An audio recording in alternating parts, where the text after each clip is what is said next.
दिसणार असं तुम्हाला. सर, कल्याणच्या बुद्धभूमीचा जो विषय होता तो मार्गी लागलेला आहे, तुम्ही सुद्धा या ठिकाणी, आणि बालाजी किनीकर यांनी जे निवेदन दिलं होतं काय नेमकं त्याच्याबद्दल? कल्याणमध्ये अशोकनगर, वालधुनी, कल्याण पूर्व या ठिकाणी 30 एकर लँड जमीन ही मोकळी आहे. अनेक वर्षापासून त्या ठिकाणी बौद्ध बांधव कार्यक्रम घेत असतात, सण साजरे करत असतात. आणि आता त्या 30 एकर जागेवर काही लोक अतिक्रमण करण्याचा प्रयत्न करत होते. काहींनी अशा वावड्या उठवल्या की ही जागा आता सरकार ताब्यात घेऊन व्यापारी संकुलन किंवा इतर काहीतरी त्या ठिकाणी उभारतील, मग आपल्या जागेवरचा हक्क हा सुटला जाईल. आणि म्हणून त्या ठिकाणी आंदोलनही करण्यात आलं. आणि त्यानंतर हा समाजामधला असलेला रोष आणखीन पसरू नये यासाठी खासदार श्रीकांत शिंदे साहेबांनी विनंती केली. आणि त्यांच्या सूचनेनुसार मी माझ्या दालनामध्ये श्रीकांत शिंदे साहेब असतील, आनंदराज आंबेडकर असतील, भंतेजी असतील, तिथलचे आणखीन गायकवाड म्हणून आहेत ते आहेत, अनेक जण, अनेक मान्यवर आला. आणि सरकारी अधिकारी म्हणून कॉर्पोरेशन आयुक्त, पोलीसचे अधिकारी, कॉर्पोरेशन म्हणजे माझ्या डिपार्टमेंटच्या प्रधान सचिव, अशा सर्वांची एक जॉईंट बैठक कलेक्टर सहित घेतली होती. आज त्याच्यासाठी मी सभागृहामध्ये सर्व लोकांना हा मेसेज जाण्यासाठी की 30 एकर जी जागा आहे त्या ठिकाणी बौद्धगया धर्तीवर एक मोठं आपण समाजासाठी जे हिताचं आहे तसं विपश्यना केंद्र असेल, मुलांना खेळण्यासाठी ग्राउंड असेल, हॉस्टेल्स असेल, मेडिकल कॉलेज असतील, हे फक्त समाजाच्या हिताचे जे काही प्रोग्राम आहेत त्याचंच तिथं उभारणी होईल. इतर कुणालाही ती जागा दिली जाणार नाही. जी मागणी तिथलच्या फाउंडेशनने केलेली आहे की जागेवर सातबाऱ्यावर नाव लागावं, यासाठी सुद्धा मी कलेक्टरांना सूचना दिलेल्या आहेत. जे काही कायदेशीर कारवाई करता येईल त्या संदर्भाचा अहवाल 2 आठवड्यामध्ये देण्याच्या सूचना त्यांना दिलेल्या आहेत. आज या सभागृहामध्ये बालाजी किनीकरने हा प्रश्न उपस्थित केला, त्याला उत्तर म्हणून सरकारकडून मी निवेदन सुद्धा केलेलं आहे.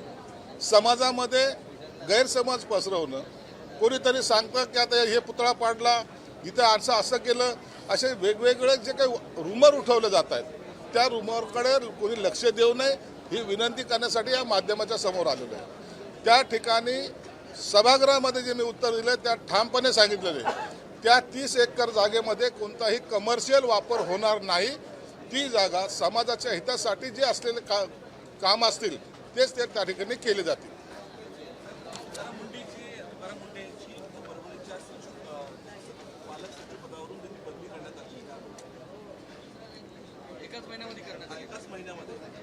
पालक सचिव पद हे एवढं जरी महत्वाचं नाही, पालक सचिव वगैरे जे काही तिथलची ॲडजस्टमेंटनुसार केली गेली असेल, परंतु त्याला एवढं जास्त महत्त्व हे दिले जात नाही. पालकमंत्री तिथं असतात म्हणून हे जास्त त्याला एक सहकारी असला पाहिजे म्हणून सचिव पदाचा तिथे नियुक्ती केली असते.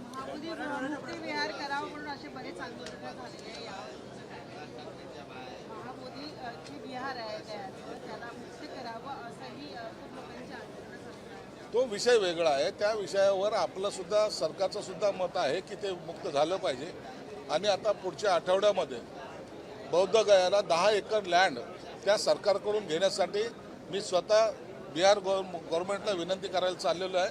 आणि 10 एकर लँड घेऊन बौद्धगया येथे समाजासाठी राहण्यासाठी सुविधा उपलब्ध करण्याचा सरकारचा मानस आहे. संजय राऊतांनी आज एक फोटो पोस्ट केलेला आहे पिस्तुलीसह. तरी संजय दिना पाटील यांनी दिलेल्या धमकीनंतर संजय राऊत यांचा फोटो समोर आलेला आहे आणि अप्रत्यक्षरित्या कुठेतरी कोणाचा प्रकार आहे का हा? संजय राऊतचे कालपासून मी स्टेटमेंट पाठतोय. एक वेगळीच कॉमेडी महाराष्ट्रामध्ये सुरू झालेली. भाषाचा आता कुठंही चांगलं सुसंस्कृतीचं कुठं राहिलेलं नाही आहे. दिना पाटलांनी काल काहीतरी प्रश्न उपस्थित त्या बोलले, त्याला उत्तर संजय राऊतने दिले. खरं तर दिना पाटीलांनी संजय राऊतचं TRP वाढवलं आणि त्याच्यात आभार मानले पाहिजे. आता संजय राऊतने आजही कुठेतरी पिस्तूल दाखवली. हा सगळा मानसिकतेचा प्रकार आहे. अशा प्रकारे महाराष्ट्रामध्ये राजकारण ना पूर्व केलं गेलं ना केलं जाणार. परंतु काही लोकांना आता काही जर केलं तरी काही होत नाही या आविर्भावामध्ये आता बंदुका प्रेसमध्ये दाखवायला लागलेत. माझ्याकडे 2 रिव्हॉल्वर आहेत, आता मी रोजच घेऊन फिरू काय? परंतु अशा प्रकारचा बालिशपणा मला वाटतं राजकारण्यांनी करू नये आणि त्यांनी केला तो त्यांचा असलेला स्वभाव आणि त्यांनी त्या पद्धतीने दाखवलेलं ते रिव्हॉल्वर आहे.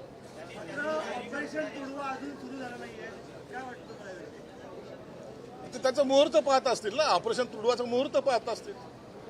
सुरू करावं ना कुठेतरी. कोण कुणाला तुडवतंय ते त्या टायमाला दिसून येईल.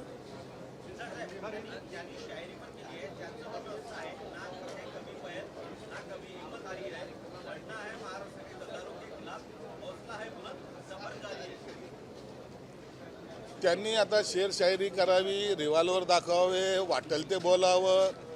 त्यांच्याबरोबर आता त्या बोलण्याला कितपत सिरियस लोक घेतात. खरं तर याच्याकडे कधी कधी लोक एक कॉमेडी म्हणून सुद्धा पाहतात.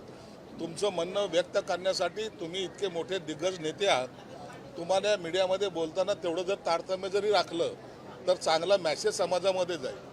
अशा प्रकारे बोलून काहीतरी पैलवानकी दाखवणं याला म्हणत नाही. आपण आपल्या शब्दानं शिवसेना प्रमुख म्हणायचे ना, तलवार निकालो ना बाण खिचो. एक कलम आहे, ते त्या कलमेचा वापर खऱ्या अर्थानं करा ना. तुम्हाला रिव्हॉल्वर आणि बाणाचा गरजही पडणार नाही. परंतु संजय राऊत आहे ते काही करू शकतात. मला वाटतं या सगळ्या गोष्टीला उद्धव साहेबांचं समर्थन असावं. मराठवाड्यामध्ये पाणी प्रश्न गंभीर झाला आहे. दुसरी गोष्ट म्हणजे काल आपण बघितलं की बजरंग येऊन गेलं ते असं म्हणाले खासदार की कालवा समिती जी आहे ना ती काम व्यवस्थित होत नाहीये, त्याच्याविषयी काय सांगता? आता सध्याच्या घडीला पाणी यावं यासाठी प्रत्येक शेतकरी असेल, सर्वसामान्य माणूस असेल, आकाशाकडे डोळे लावून बसलाय. बाकीचे जे काही प्रोजेक्ट आहेत ते तर सुरू करावेच. परंतु पाण्याची समस्या ही गंभीर होत चाललेली आहे. सरकार सुद्धा या बाबतीत चिंतेमध्ये आहे.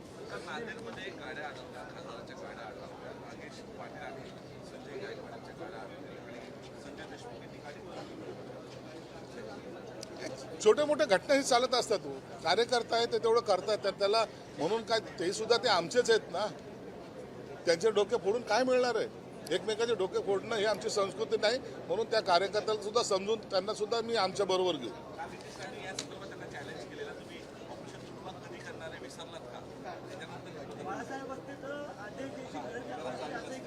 अरे बाळासाहेब होते.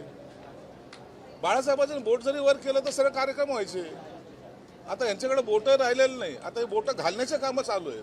म्हणून ते या गोष्टीवर आता तुम्ही पाहतायत ना. म्हणून आता ह्या राजकारणाची दिशा ही एवढी बदलत चाललेली. कधी कोण काय बोलेल काय भरोसा आहे का? सकाळी एक जण बोलतो, दुसरा तिसरा एक बोलतो, चौथा एक रडतोय. काय चाललंय का हेच कळत नाही. संजय नावामध्ये काही आहे का? कारण जे संजय ते बाबा सगळ्या संजयला बदनाम नको करू ना. एखादा चांगला संजयचं नाव सुद्धा घे ना. राजकारणामध्ये आता सभागृहामध्ये जवळपास 16 संजय आहेत. म्हणून सगळ्या संजयला एका संजय बरोबर एका पारड्यामध्ये तोलू नका, एवढं तुम्हाला विनंती. कुणी एक सिरियसली सांगतो, शिवसेना प्रमुखाबद्दल कोणीही अपशब्द काढता कामा नये. तो आम्ही सुद्धा सहन करणार नाही. शिवसेना प्रमुख हे आमचे दैवत होते, आहेत आणि राहतील. म्हणून शिवसेना प्रमुखाबद्दलचा आदर आमच्यातला प्रत्येक शिवसैनिक हा तेवढा ठेवील. जर कुणी त्याच्याबद्दल गैरवक्तव्य केलं असेल तर निश्चित त्याचा कोणी सपोर्ट करणार नाही आणि त्यांना समजही दिले जाईल. मराठवाड्यातला इतिहास आहे, निश्चित दिल्या जाईल.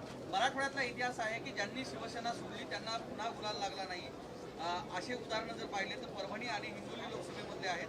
काय वाटतंय या शिवसेनेतून त्या शिवसेनेमध्ये गेल्यानंतर यांना गुलाल लागेल का?